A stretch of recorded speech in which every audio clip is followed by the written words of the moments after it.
Before we continue on with this video, I need to preface this. I just ultimately realized that I forgot to edit yesterday's video. And I did not add the tweets that I was supposed to add into it. I just straight up posted the video. I didn't even include the tweets that I was referring to when I made that video. So I apologize and I own up to it. It's not gonna happen again. I'm not gonna take down the video still. It is what it is. It happens sometimes. So, on to the video. Chris Paul announced his retirement from the NBA after 21 NBA seasons. His longevity was crazy. The fact that he was able to endure 21 seasons as a 6-foot point guard is actually very impressive and very inspiring. It's just that he just went through the worst retirement tour of all time. They just said, we're gonna send you home in the start of December, and then he got traded to Toronto during the trade deadline, and then he got waived by the Raptors. Told them not to report to the team, and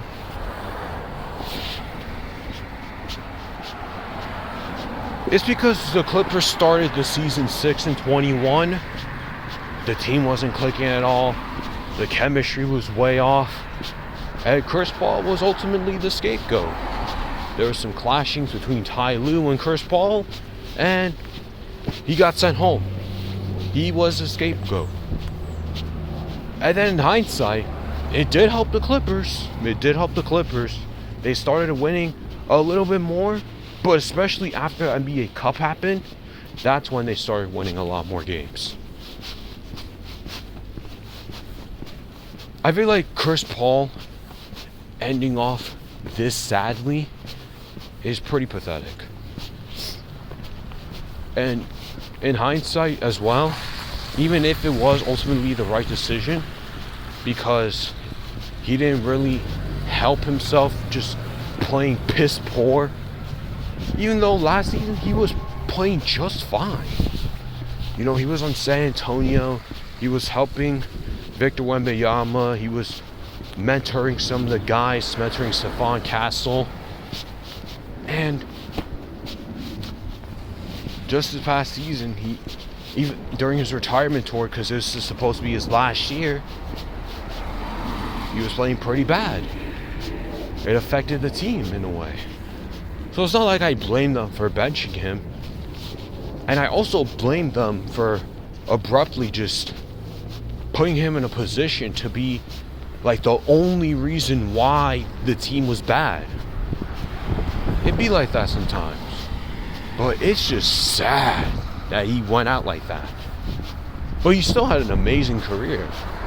It's just, whenever it's time to make more noise in the playoffs, his team is just cursed. Even he was cursed. He got extremely passive at times, just not taking the shots he needed and passing up good looks. He got a bit too quote-unquote conservative, like what the general basketball fan would say, and dealt with injuries. His body broke down by the playoffs, which is crazy. The farthest he went was the NBA Finals, in fact. Like, he went to the finals in 2021 with the Phoenix Suns. And they won the first 2 games, but they lost the next 4. The team fell short. Chris Paul was 2 games away from winning his first NBA ring, and they lost 4 straight. Happens sometimes. But then within the next few years, it just went weird. Like, Chris Paul got injured again the following Phoenix playoff run where they added KD.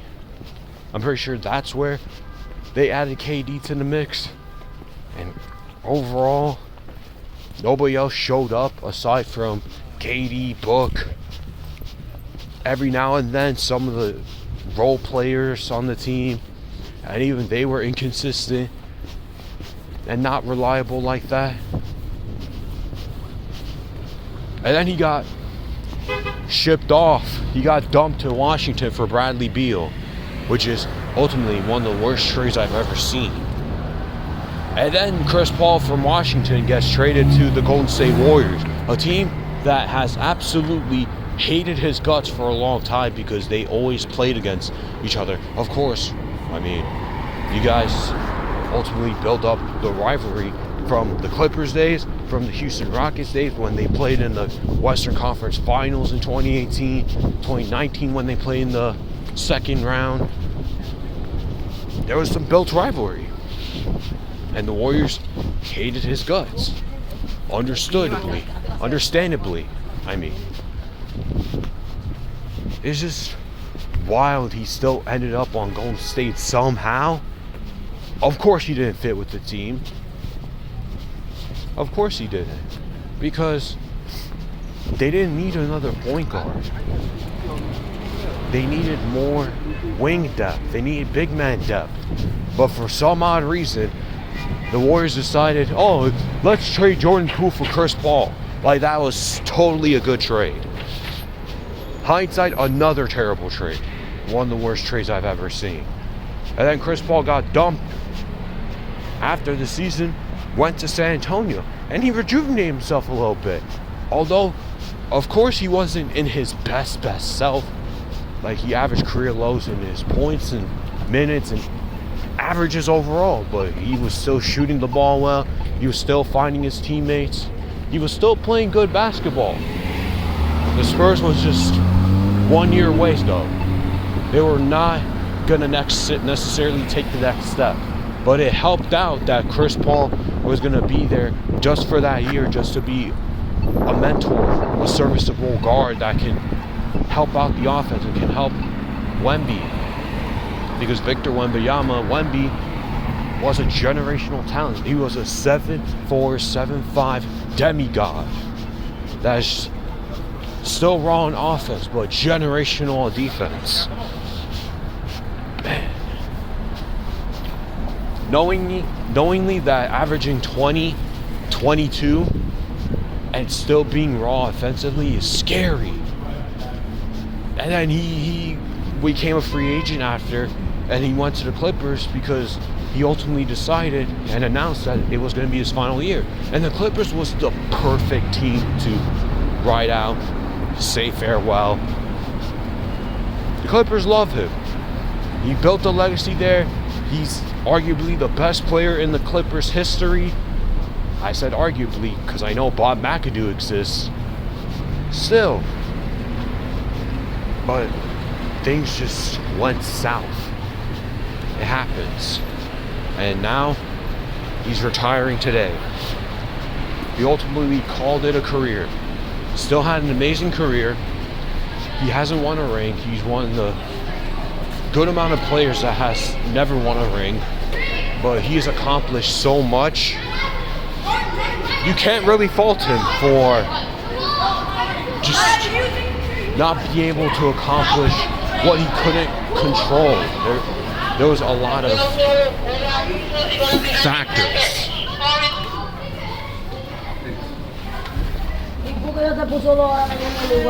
There was a lot of factors that contributed to his teams falling short, and it wasn't just all on him.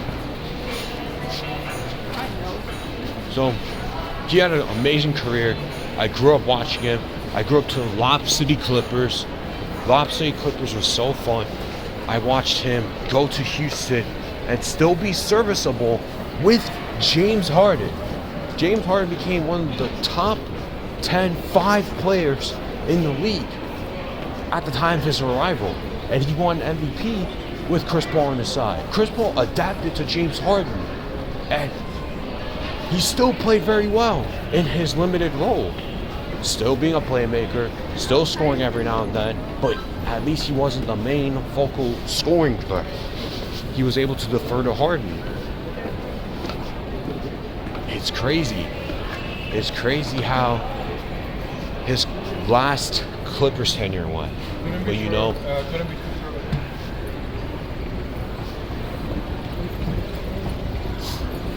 LeBron James is the last of the bunch of childhood heroes that we have left. And then he's going to retire at some point, whether this year, next season. Steph Curry, he's 38 or he's about to turn 38. KD is 37. I mean, these players are not getting any younger, guys. You got to cherish and appreciate the sport for what it is. Embrace what you got right now, because once it's gone, it's gone.